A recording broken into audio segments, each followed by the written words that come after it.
Mr. Punnet Kaura, thank you very much for joining us at the India Economic Conclave. Ladies and gentlemen, Vikrant just talked about love for the country, and one of the ways in which our love for the country, is reflected is in how we contribute to its growth. One of the sectors that contributes, Mr. Kaura, hugely towards India's economic growth and towards the development of this country is the defense sector, and you're one of the pioneers in developing defense equipments, high-tech equipments. Samtel Avionics, ladies and gentlemen, is one of the leading companies that is working closely with our armed forces in strengthening the Atmanirbharta of the defense sector. And therefore, let me begin by asking you, Mr. Kaura, how do you see private players like yourselves, private companies, contributing to the defense sector? You've been in this business for some time now. By the way, congratulations, 50 years of Samtel Avionics this year. But how do you see the private players really contributing in the growth of the defense sector and in strengthening the defense sector of the country? First of all, I would like to compliment Times Network for choosing this venue. I was here when this was inaugurated by the Honorable Prime Minister, and it's heartening to see the way it has bloomed over the last few years.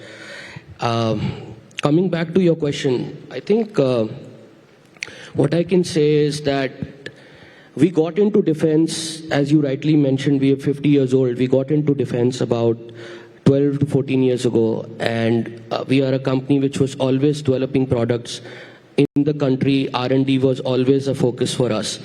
But we got into defense and we thought that this is a sector which can really contribute to actually making our country Atmanirbhar. And this slogan came 10 years ago with our Honorable Prime Minister, which was so appropriate.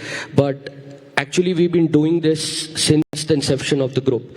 And defense was something that was actually contributing to making technology in the country, but more than that, making our armed forces Atmanirbhar so that our country is more secured. So it actually resonated very well with us, and especially resonated with me when I kind of joined the group. It created for me, it was a very passionate kind of thing, more than the technology, the engineering that goes behind it. Just the real reason of your kind of existence was very important to me. I think coming to your question more, kind of accurately talking about what Samtel is doing. Samtel is right now manufacturing, avionic, electronic products for armed forces, for India, for global customers. We obviously, contribute significantly in that space. We have a joint venture with Hindustan Aeronautics, HAL, and we are kind of developing all their products in the country, and also exporting to global global armed forces and as well as civilian aircrafts. So that is the domain we are kind of acting and working in. Mr. Kaura, one of the key focuses for India has been the import substitution in the defense sector, and therefore contributing to the Atmanirbharta in this. For companies like you, for people who are contributing to this sector, who are involved deeply in this, how do you see the challenges playing out for you? What challenges are you facing currently, and how do you see that really panning out in the near future? So, I think as far as challenges are concerned, I think, as they say, Sangharsh is part of life. So we wake up every day to a new challenge. I am not kind of going to talk about the ecosystem and the issues, because we do that quite a bit. I'm also involved in advocacy with the government on a regular basis. I am the co-chair of CII, National Committee for Defense. So we kind of address those issues over there, and I would not like to bring them out over here because we do enough of that over in those forums. But just to elaborate in a different way, I think I feel that we have a lot of issues that we need to kind of solve within ourselves. And we can't keep on blaming the government, can't keep on blaming the people. There is, government is doing a lot. It's already doing enough. Are we doing as a citizen of the country, as a corporate citizen of the country enough? That's the question I kind of resonate with every day. Like the talk about startups, I feel every day when you wake up, you are starting. For me, of course, this business, although we are a 50-year-old group, is a kind of a startup. But we are starting every day, and every day is a new day. Every day is full of challenges. But coming to the challenges that we have, I think we have regular issues. There is nothing that we kind of get so discouraged with. We are probably more excited every month, every year, as we look at the global picture. I will go to a slightly, give you a slightly more different perspective on the global perspective. If you look at the global A&D market, aerospace and defense, it's about $750 billion. India is, right now spending about $20 billion, $26 billion a year. We obviously have a large kind of way to go, a huge potential. And if you look at the Indian GDP, we are about 3.5, 3.4 trillion, going to about 5 to 6 trillion in the next 5 to 6 years. We spend about slightly less than 2% of the GDP on defense. Imagine the potential that lies ahead of us, not only in India, but globally.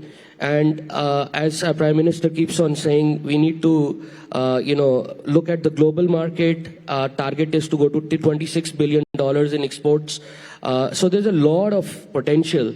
And I think we should stop worrying about the challenges and think about the opportunities that lie in front of us. Yeah, that's what the Prime Minister also says. Aapada mein Afsar is what we all should be looking at. But, since you're talking about the global arena and you are also collaborating with international companies, with companies from across the world and the militaries of across the world where you're providing equipment for the military, how do you see India really moving forward in the international arena? What can India do? If I had to ask you the top 3 things that India can do to make a mark in terms of high-tech defense equipment in the international arena, what would those 3 things be? So the theme of this conclave is fast track to top 3. And I think defense and technology, we've talked about some of those sectors in the last couple of days, is going to play a very pivotal role if you're going to get there. So I would really talk about 2 or 3 things, as you said. One is innovation. The second one is skilling. And third one is looking at basically developing capabilities which are, core to the country. So that there is a, support to the ecosystem. More like, labs. And I'll elaborate on all the 3. So when I talk about innovation, that's about creating capabilities within the country, which is basically making our country totally self-dependent. So basically making products which are built to spec, developed in the country. We don't rely on foreign OEMs for technologies. And that is a core if we want to kind of develop a real strong defense ecosystem in the country. I think skilling is a very important part to it. Skilling is a big challenge as the country is growing, and if we want to achieve the GDP targets that we want to achieve, skilling is going to play a very pivotal role. We at Samtel play a very important role as much as we can to kind of keep on pushing this kind of initiative inside the company. And third one is the ecosystem. I think over here government also plays a role, and they would probably play a bigger role as we move. Talking about R&D labs, supporting with an ecosystem of having more players in the country. For example, an electronic space, whether you talk about defense, you talk about any other space, we are a bigger importer than oil. That's what we are saying. And yesterday we heard the minister, he talked about, basically talking about how we want to, with the semiconductor labs that are coming up, become self-dependent. So that is something that is going to play a very important role as well. So these are the three things I think that will be very important. Okay, so two important things that you mentioned, Mr. Kaura. One is skilling. The other is, semiconductors. First, skilling. I want to understand from you, this is a fascinating area, this military high-tech equipment that you're into. What sort of skills are companies like yourselves looking for when they go and hire young talent? What sort of people are you looking for in terms of skills? I think I must say this, that our country has no dearth of talent, first of all. You are a very, very ambitious young country, and so is our company. We are a very young company. I think average age group is still somewhere around 28, 30. And we are kind of looking at passionate young people. Of course, technically, areas are obvious. We are looking at electronics, embedded hardware, software, those kind of capabilities, which are obvious for a avionics, electronics manufacturer like us. But for me, most important is the passion that the youngsters have today when they come to our company and they say they are doing something for the country. Because ultimately they know the products that they make would be going to their armed forces, and they feel proud about it. And that pride that comes, I think, is a very important thing for me. So that is something that I look for when I hire youngsters. How passionate are they for what they want to do, and the purpose of the company, how they kind of matches the youngster's vision for himself or herself.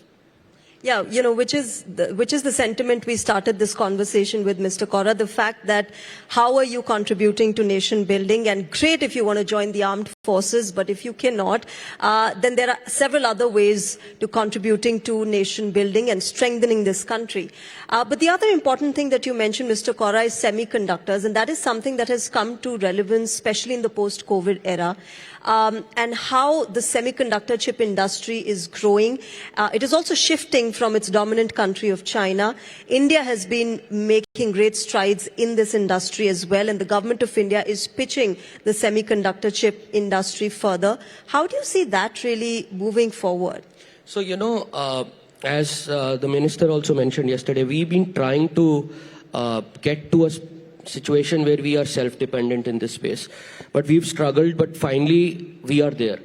Next year we will start seeing the first Indian chip from middle of next year. This is a very important area. Please understand that when you talk about electronics, semiconductor is at the heart of it. Every product that is based on, electronic boxes that we make are based on these cards that go inside these boxes. And these cards basically are totally, they are dependent on foreign companies right now. So when these chips would be made in the country, we would start buying it from our local ecosystem, which is what I mentioned earlier.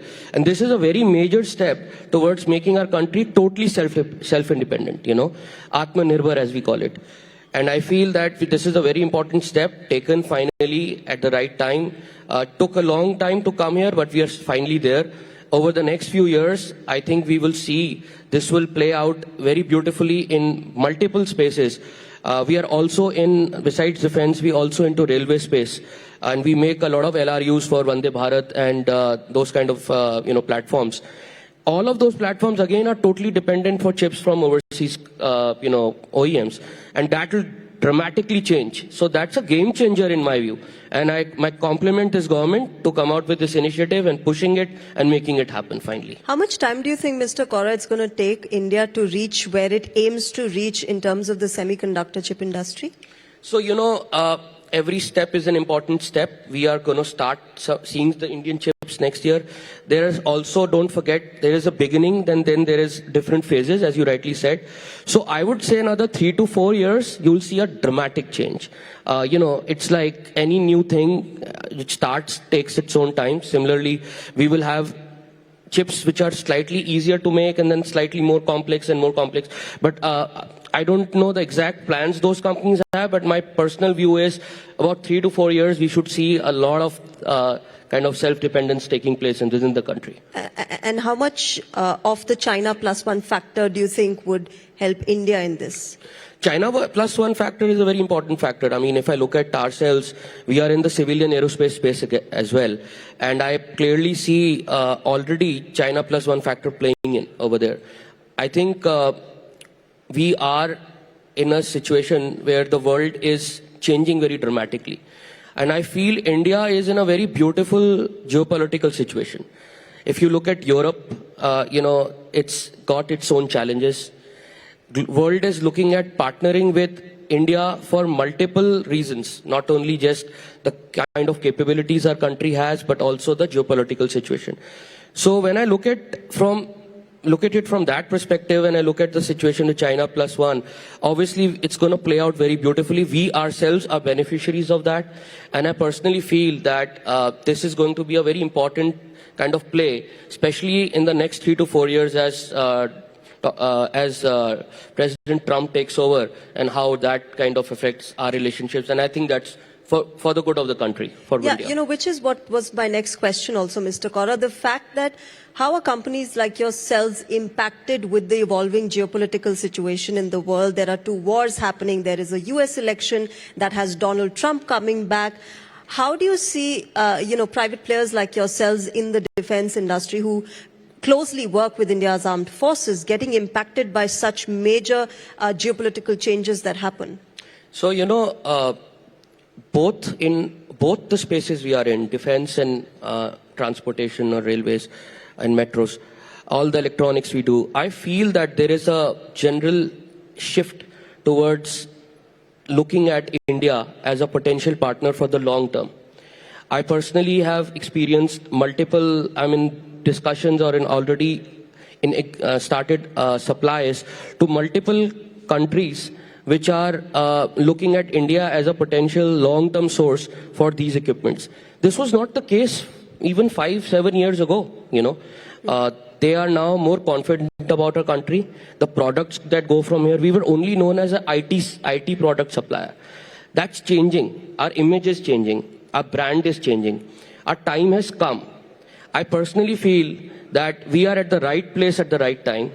And for the next 10 to 20 years, this country will grow, blossom. And I personally feel that from that perspective, we will see a lot of those opportunities coming from different parts of the world to India, not only to develop products for them, to supply products for high technology, but also looking at partnership to develop next generation of technology. Okay. Like we heard about satellites and things like that. I think all that will play in very beautifully, and we will see India playing a very important role in the world map for this. Okay, quickly, my last question for you, Mr. Kaura. Defense stocks are hot property now. Any plans of cashing in on that boom? I'm a big follower of Lord Balaji, so may his blessings be with us, as they say, inshallah. May God bless us. Yes, of course, you're absolutely right. The technology space is really doing very well, and especially in the defense stocks. I have been approached, and as we go along, depending on what kind of numbers I get and what kind of interest I get, okay, it has to match my kind of expectation as well. But yes, we are looking at that space as well. All right. Yeah. Best of luck to you. Our best wishes with you with Samtel Avionics. Thank you very much, Mr. Punnet Kaura. I'll end this session here. Thank you very much for speaking with us here. And cheers to India's defense sector. Hopefully, we'll have a stronger defense sector and as we move forward. Thank you very much, Mr. Punnet Kaura.